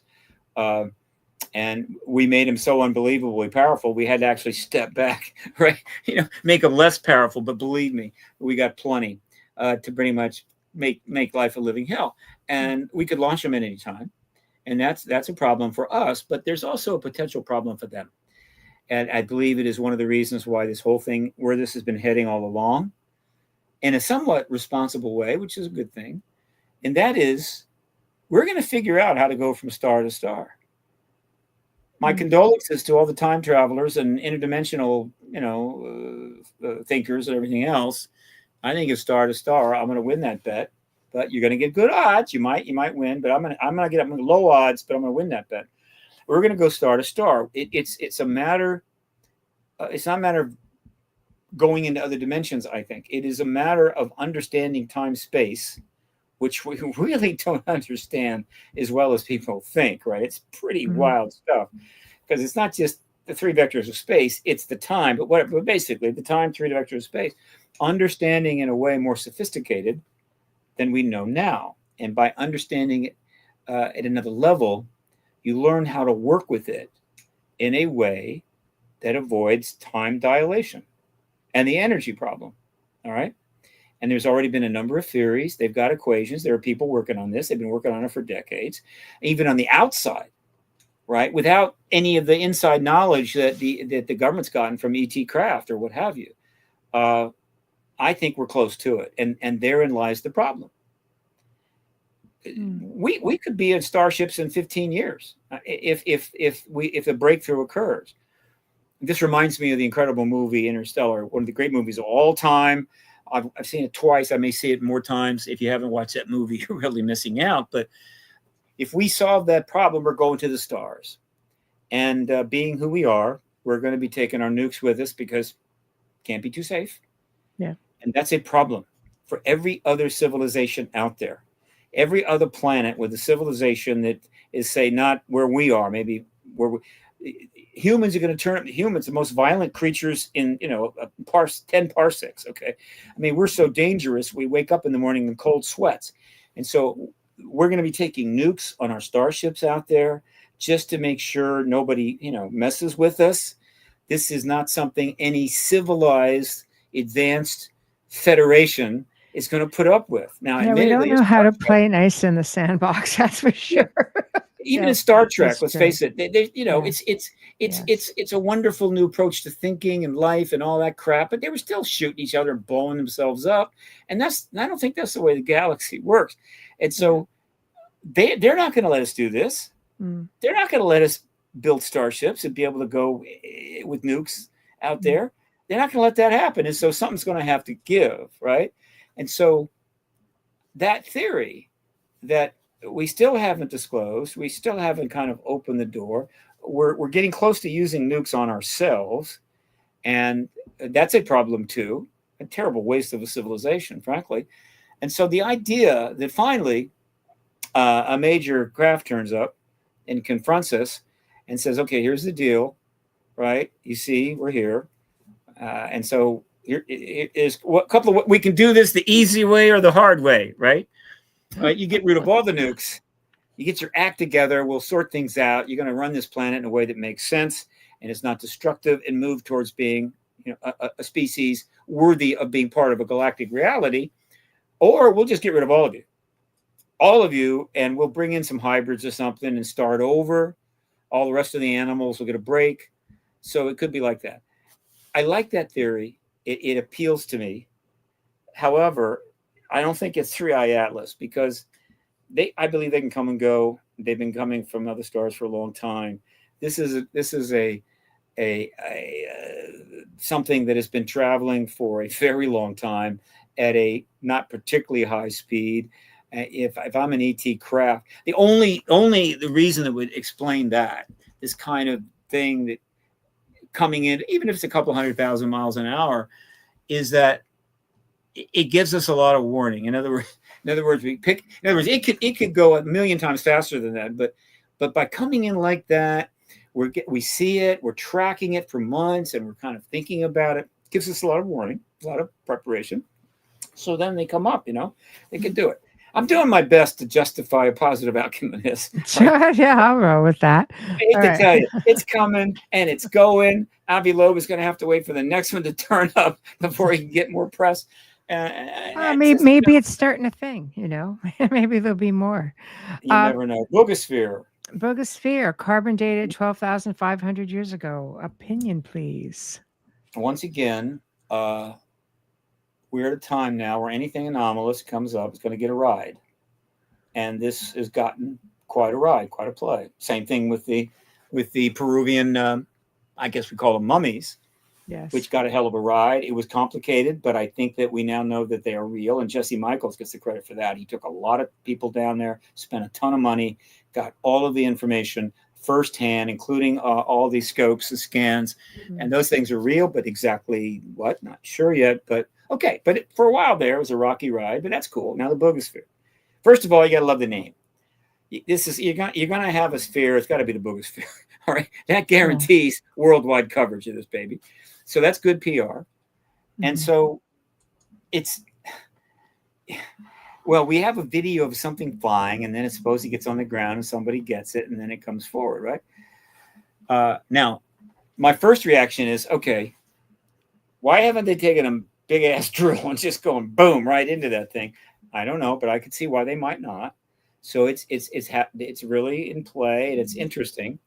And the latest development is carbon dating some of not with silicates. It was that's another word for it, but they were carbon dating not metal, but certain things that can be accumulate or be part of the metal. And they dated it back. What was it again? 200,000 years? No, 120,000 years. I forget. Interesting. All right. Worth making a note in. Have we gotten a kind of confirmation and evidence and documents? No, it's mostly an internet thing. I'm waiting for that. And even if they are carbon dating that, now they have to go through the entire scientific process in which they eliminate any way that more recent contaminants could have gotten into that metal that would make it younger. So confirmed? No. Interesting? Yeah. The design is kind of intriguing. It's a great story. Is it necessary for disclosure? No. Is it a distraction? Yes. But as distractions go, it's not too bad. It's kind of fun. And I'm enjoying watching it.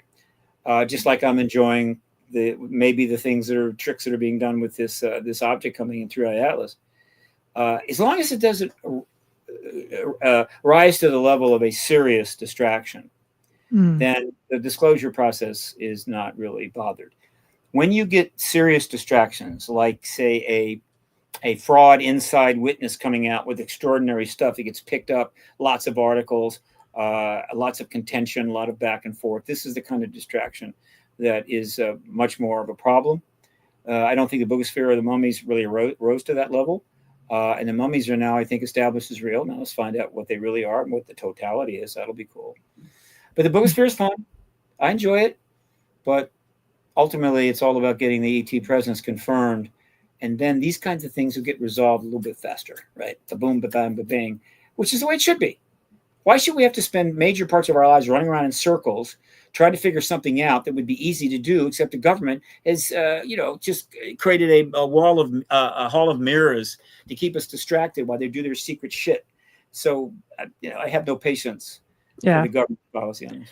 I think a lot of people feel the same way. Polly, what's your opinion in Europe of the new drones wave? Drones everywhere. Well, drones are everywhere. Yeah. And so they're going to be turning up all the time. and a drone turning up over an airport that's not particularly unusual, dumb, stupid, probably against the law. But yeah, get used to drones. But let me make it clear. The drone swarm, quote, that happened for about 12 months from late 23 all the way to the end of 24 was non-trivial. It was a major event. And to properly assess it, you got to go online and you've got to try to dig up as many of those camera videos that were taken of the orb swarms. Now, again, you call it an orb. It's an orb. It's a plasma ball. It's whatever the hell it is, right? But it's basically a round ball of something. I happen to think that it's exactly what the Foo Fighters were, which was well established in World War II. So they've been around for a long time. So Occam's razor says that this is energy balls of something, could be plasma, that a non-human tech is able to control, like we would control a standard drone with the little propellers. That's us, a little propeller thing flying around. We're really cool about that. Well, they can do it with balls of light because they're more advanced than we are. They got better tech. And so, okay, if they can do that, then they can fly these things around anytime they want, like they did in 52, when a bunch of them just flew over the Capitol for about 12 days. Got the attention of the U.S. government big time. All right. And that was a long time ago. But over the years, they turn up from time to time. They've always turned up. Okay, fine.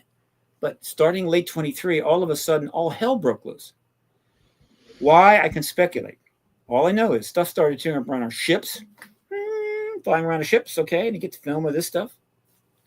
And people go, well, what could that be? Who knows? And I'm going, beg your pardon? Right? Common sense, Occam's razor. An American warship will not let anything fly around it that it cannot identify, period. Not even a kite. Yeah. Because a kite could have an explosive device. And if you're the captain of an American warship and these things are flying around and you don't do anything and one of them comes down and blows up the rear turret, your career is over. You'll probably go to jail. It'll be a major event, right? Even the admiral of that particular zone is probably going to lose their job. It is you have to shoot that. We didn't. And then they started these plasma balls started turning up over military or sensitive sites in the West, and they weren't shot down. And I'm going, okay, that means they're not ours because if the reason they're not shooting them down is because they can't. If they were ours, they could, or if they were ours, okay, that would be another matter, and that's a possibility. But overall, it's a major problem for the government. And then they started moving west. And they were turning up over, and this was going on for months. Go find the videos. But it wasn't until they got over New Jersey. Because, you're going to fly over New Jersey, okay? You're going to fly over sensitive sites in New Jersey. There's going to be a price. You're going to have to deal with that because we don't allow that in Jersey. And so suddenly it became a big deal. And they called them, quote, the Jersey drones. And so the net assessment of this is Occam's razor is this. This was a massive UFO flap, hundreds of times bigger than the 52 flap, that I think was being conducted because they were losing paces with the fact that we're right there at disclosure and we keep finding ways to push it off. There's a pushback coming from the DOD and whoever else wants the secret, take it to their grave. And they're seeing how close we are and they decided to goose it, right? And they goosed it. Let me tell you, videos, everything turning up, hundreds of articles are written about it. This went on for about a year. Government was faced with an impossible problem. What the hell do you do when ETs are flying drones over your bases and you can't shoot them down? You can't say what they are, right? It's a real problem. And they were they were fit to be taught. And finally, somebody came up with a genius solution. It's the best they could do. And that was this. Look, we can't stop them from doing what they're doing. But we got drones. Not plasma balls, but drones. Lots of them. Some of them very high tech. People don't even know they exist. And so what if we start sending up our drones whenever the phenomena turns up? So it turns up over a base. Maybe you got 20, 30 of these things in formation. Suddenly, our drones go up, right, and start flying up into that space.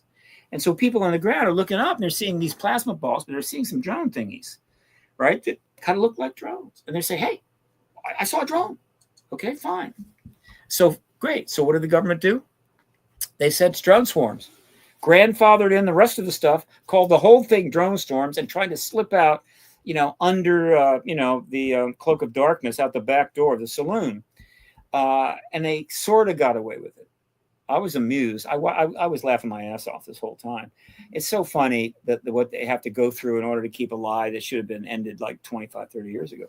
But the key moment came in a briefing in the Department of Defense, because they do have to hold those things. Got a bunch of reporters in there, as often. And the victim of the day was a gentleman by the name of Admiral Kirby. Admiral, rather. He's an Admiral Kirby, okay. So he has to come out and answer questions about the latest developments of the drone swarm. And so this woman journalist, whose name I do not know, but I will find out. I want to meet this woman. I take her to lunch at the press club. She gets her turn, and she's kind of in the lower corner, right? She's over here, so it's the lower corner of the screen. She walks up to the mic. She says, "Admiral, are these things ours?" It's a very simple question. No problem. Except, what is the admiral going to do? He can't say yes, because then the next question is, what in the hell are they doing over all our bases? And you know that they're ours, and nobody has said this until now. And what the hell is going on? He can't answer that. So he says, no, they're not ours. Okay, fine. That's a problem. Question. Yeah. Do you know whose they are? Are they another nation's? Now he's got a real problem. He can't say, yeah, they're another nation. And then the next question is, what in the hell are you doing, allowing another nation to fly drones and God knows plasma balls over our military bases and do nothing about it, right? That's a big problem, but it gets even worse because he's just proven a negative. In other words, are they another nation's? Answer is no. The only way he could know, or we could know, that there's not another nation's drone up there is if we go take up our own drones, or God knows our helicopters, and we shine lights on every single one of them and read the license plate that says France, right, or England, and we can't do that. So it was an absurd answer. So now it's just getting bad for this guy, and you could see the pain in his face. The admiral's going, I'm an accomplished member of the Navy. I've spent years achieving this rank, and I'm standing here having to make a complete ass of myself because the government simply won't acknowledge a non-human presence. The final question, then, final question, do you know what they are? And the answer is no. No. In other words, he just basically said that the entire military intelligence complex is completely emasculated by some stuff flying over our bases, right, that we've called a drone swarm, but we still don't know what they are. And so, again, just like Colonel Haynes and the 1997 press conference, when he came out and had to make a complete ass of himself and embarrass the entire Air Force as they tried to deal with the growing interest in Roswell, which they had grotesquely tried to cover up and didn't work. This poor guy had to come out and do this. And so that is what was happening with that. And so all I can say is it stopped. Though any drone turns up near a base now, we're getting attention. And yet we're not aware of any attempt to shoot any of those down. The Hellfire missile thing off of Yemen would be an example of shooting one if it were true, except it hasn't been proven yet. Because the U.S. Air Force knows full well that shooting at these things is a mistake and pointless, right? But if that is a human craft, they would have shot at it. But the government could come forward any time and completely establish what that is, but they won't because they do like this to spin our wheels as they play games. Yeah, they do. That's my spiel on that. What else we got? All right. Last one. Really? Any info, opinion on the Panama entity that is driving crazy the platforms? It's everywhere. This thing is everywhere. All right, help me. I'm not up on the Panama entity. What is the Panama entity? Oh, God, I think it came off, some meteorite. And this thing is just this mass of something, fibers, whatever the case may be, and it's growing. And it's got this whole, let me just see if I can pull do it a share on this. Is it something on the ground? or in Oh the air. yeah, somebody's got it. Let me just see if I can grab Okay. something here. Panama And entity. that's not a great name. Bogosphere is a great name. Panama It's just emanates it's not giving a crazy full. now. Yeah. Um, I'm just trying to figure out because apparently there's a company named that. Okay, here it is. So this is an article, and this is what this is. I'm going to share it up. Okay. Photo. Yeah, Put one a second. photo. Yeah, it's insane. There's videos of this. I'm just going to grab it right now. There's Okay. videos of this thing, and it's growing, and it's crazy when you think that this thing is actually, and they've got videos of this. Oh yeah, Right? that's right. I did see this, Okay, good. and I think they said something is growing out of a meteorite. Yeah, well, here it is. There's a little video of it's considerably bigger now. It's Okay. large. It's in a tank, and it is swimming around at an undisclosed site. So this is Well, when right now it's on somebody's dining this table is in the when it was kitchen. tiny. This is when it was tiny. The thing is huge now. Okay, And so it's the same one. This is early Yeah. on. That's what we're seeing early, and Yeah. it's gotten bigger. Okay. Yeah. So let me see if I understand this. Somebody finds what he thinks is a meteorite with stuff growing out of it. He has no idea what it is. Yeah. So he takes it home and puts it in his kitchen. Okay. Yeah. This is not, how would you say, been thought out. Okay. All right. I can think of several reasons why he's probably already facing a life of serious medical consequences. You just don't do that. Okay. So right away, you got to acknowledge the dog. If the dog's still alive and this person is still alive, okay, that says something about this. All right. So it continues to grow. Fine. You know, what are those things you used to buy that you put in your kitchen? It was a name for them. They would grow stuff, little thingies. Chia pet. Chia pet, yes. Yeah. So is this an extraterrestrial chia pet? Okay, could be, but again, if it's extraterrestrial anyway, get it completely sealed, right? Absolutely, and then get some really good scientists to come in and look at it.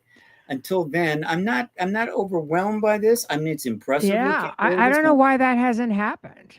Because she says a meteorite held an egg inside that developed into a full alien entity. Yeah. Well, That's again, if in fact it is a non-terrestrial plant, it's an incredible danger to anybody around it. But also, if verified, it's one hell of a find and would be worth probably many millions of dollars. All right. Assuming they've already, gotten a license or a trademark on it, whatever the hell. So yeah, I enjoy this kind of stuff. It's okay. Yeah. It's fun. I invite people to have fun with it. Yeah.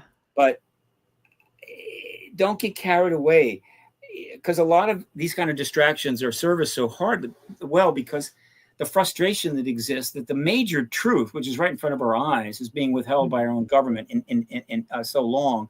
And so you just going into these things and really having fun with it is a way to kind of just blow off steam and deal with the frustration of being blocked from the really extraordinary stuff. But the government doesn't care. Yeah. We can waste all of our time forever. They don't give a damn until we force them to give a damn. Yes. And so that's the only thing. But as things go, this looks like fun. If anybody dies, then definitely they're going to have to get that thing secured. But again, if I find any meteorites with stuff growing out of it, right, I can assure you, back away. Seal that baby off, have it tested, and if it turns out to be real, I'm going to retire. Well, I'm not going to retire, but I'm going to be living very large, because even just a meteorite that size, if it was a real meteorite, you realize something that size, you could sell it for maybe $300,000-$400,000. So they need to think this through a little better. I'm happy to help. I know. You have to go check out some more recent videos on it. Okay, real quick on 31i Atlas. She says a recent article in the Debrief said it could be a seed full of life, aliens' way to spread life in the universe. What are your thoughts? The idea of something that is essentially not piloted, that's of extraordinary size, with companion objects, traveling God knows hundreds of thousands of years until it finally crosses into a solar system, and it's designed at once it's near a sun, it sends out stuff that could seed planets with life. Now that has a certain appeal to it. Yeah. I believe that life has been seeded. I believe that panspermia is true, where life gets spread because it's part of particles that are blown off of collisions into life planets and of a nature that can survive in space, and ends up crashing into another planet, a water planet with no life, and gets going. But even more likely than that, I think that once one civilization in a 13 billion year old galaxy with more stars, more galaxies than there are leaves on trees in our world, if just one planet develops spacefaring capability, they could literally start spreading life to other water planets. It wouldn't be that big a deal, and they might very well do it deliberately. And that would have been 13 billion years ago. So I'm going to say panspermia maybe is this much contribution to the spread of life to our galaxy, but intelligent entities spreading life intentionally, even much bigger, much greater. Are we one of those? We had the water, we had the temperature. So if I'm a planet that wants to see more life, and this is a lifeless but yet water planet, I'm coming down, throwing some stuff in the ocean, come back in 50,000 years, see how it's doing. Just mix it up. Just like you get those little mermaid seeds and throw it in. Yeah, stir it up. We would do it. We would do it if we could start traveling. We find some water planet out there. It's got nothing but water stuff, not an ounce of life. And we're going, I know. Let's see that puppy, right? It reminds me of the Star Trek episode with the humpback whales that they had to go back in time to get because there was nothing left. Absolutely. Yes, that was an example of that. Well done. Yeah. Good old Star Trek. Yeah. Almost every scenario that is likely to unfold has already been covered by Hollywood movies. They've pretty much covered it all. Now it's just going to be a question of which movie turns out to be right? Will it be Arrival? Not Independence Day, I hope, because not only because Independence Day was good. Independence Resurgence was so bad, I literally cringed. I was on the floor weeping watching that movie. Yeah. But Steven Spielberg has a new one coming out, so. Yes, he does. Are you excited about that? And it's a big deal. He's going to make $1 billion, and it's had several working titles, which is what they do, right? They just kind of move it along, and they'll change the title for a number of reasons, if only to help kind of keep it from getting out. Yeah. But the second title that they picked that got out through the grapevine, Disclosure. That was Steven Spielberg's message. I think it was a personal message to me. Frankly, I'm sure that's what it was. But it was a message to all of us. I'm paying attention. I'm actually a pretty knowledgeable guy. You are Mr. Disclosure. What now? You are Mr. Disclosure. There's a couple of people that might claim that name before me, but I'll accept it for now. Yeah, we'll let you borrow it tonight. We can take turns. Yeah, I'm Mr. Capital D Disclosure. My word. The thing is, I'm not able to write books for various reasons. Mostly deficiencies. Yeah. If you want a word to become yours, you got to write a book with it in it, right? And then you define it. Everybody gets it. But if you just do it on podcasts for like 10 years, it's like it's just hanging in the air, and you don't really get that's your word. So I gotta write something. I'll do what I can. But that's one of my contributions. Disclosure with a capital D, Truth Embargo. Yeah. Have I trademarked them? No, because I'm a generous guy. I want to share with the world. Truth Embargo, Disclosure Capital. What was the other one? There's another one in there. Truth Embargo. No, not Truth Embargo. I can't remember. Those two for sure. But there's another one I've forgotten already. It's so sad. Yeah. Language is important to activism. Yes. Well, I am thrilled that you were on, and we're going to have to do this again because there's just, I think we could take it. Questions were coming in, but in different directions altogether. So I'm going to talk to you about another date. And, I think we could probably do like they were saying, another 48 hours of you. What's the timing here? Let me think now. Burleson wants, we never even got into the hearing stuff. Well, not much. Burleson wants another hearing. He's stated, and he's trying to find witnesses. We're hoping he's going to select the nuclear witnesses. We'll see. but that may happen soon. And so if they hold a hearing, say next month, which is possible, then let's get me back on after that hearing, because there's always something cool to talk about after that. Oh, absolutely. Because I book like many weeks ahead. So by the time, we can get you back on, I'm sure a lot of this will have happened, and it's very exciting. And hopefully you'll be able to come to us with some really exciting news and say, hey, they did it. Yay. So wouldn't Yeah. that be grand? Let's Yeah. just say that for the rest of the year, the ET issue and the disclosure process may very well be the least interesting I thing know. that's I going to know. be happening, and, I and, know. the, and the With least the, concerning. yeah. So, like, Yeah. we just got to go. We just got to ride the horse we came in on. It's going to be an interesting 4 months, I can assure you. Oh, well, we're going to keep our fingers crossed because the whole world is exciting on many different levels right now. To Yeah. everybody in the chat room, thank you guys. Your questions were fantastic, and line them up because we're going to do it again. So you have been listening to The Outer Realm with our special guest, Steve Bassett. Always fascinating. We've been broadcasting on the United Public Radio Network, UFO Paranormal Radio, 105.3 on the Gulf Coast, 107.7 FM, New Orleans. Now, thanks to Folgers, thank you to Dr. Snick, and thank you to Steve McGinnis. Tuesday, Beyond the Outer Realm, Max Empiric returns to discuss his book, Paranormal Apocalypse.